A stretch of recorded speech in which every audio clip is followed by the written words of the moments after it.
Iritang-irita si tita dahil sa pamangkin niyang eksenadora. May gano'n na palang salita ngayon. Mahilig sa eksena.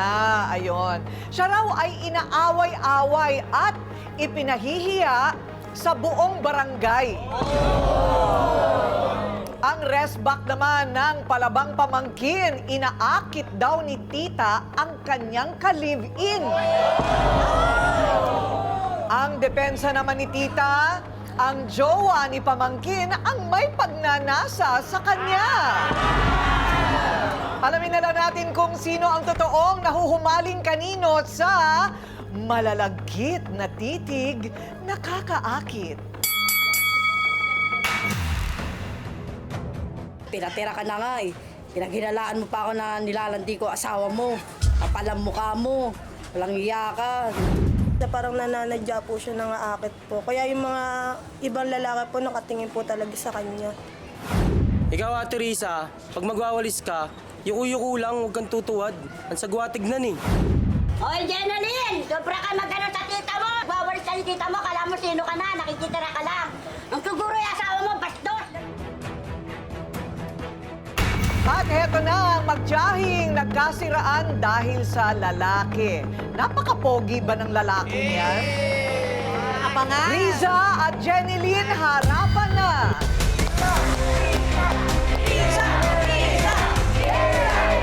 Malandita! Malandita! Talaga, oh! Talaga ang landi mo! Paano mo na Malandita! talaga? Paano mo nagpatunayan? Sa iskinita, O talaga? ang walis, ang tulis. Talaga? Magwawalis na lang. Patunayan mo. Asawa mo ang lumalandi sa akin, hindi ako. Ang ganda! Ang ganda mo! Ito talaga, aminado ako, maganda ako, wala lang akong ipin.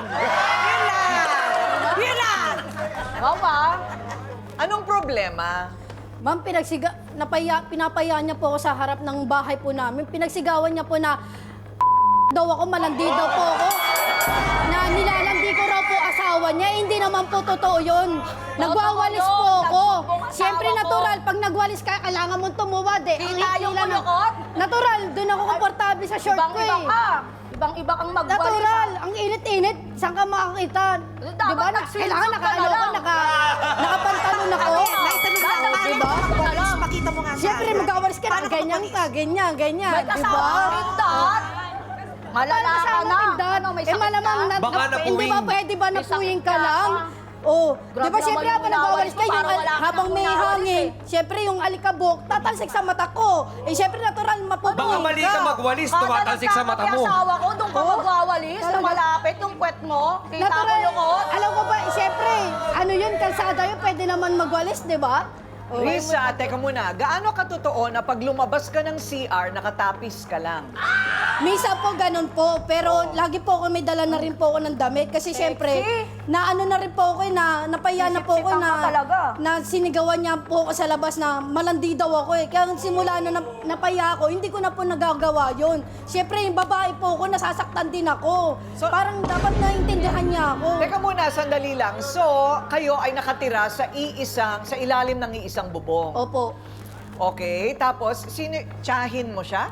Ako po ang tiyahin nila. Oo. Bali, nanay po nila, ate ko. Bali, pinakabunso po Pero ako. parang halos magkaedad na kayo. Hindi po, mas matanda po ako sa kanya. 35 po ako, 31 po siya. At kasal sila. Hindi po, pares po kami, hindi pares kasal. Hindi pa naman kasal. Pwede pa, no?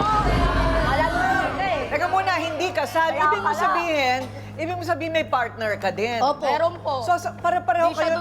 hindi siya lumandi doon. Sa asawa ko siya lumalandi. Anong sabi ng asawa mo? Nag-away, halos sa araw-araw na po kami nag-aaway ng asawa ko dahil po sa Sa mga suot mo ginagawa kasi. niya.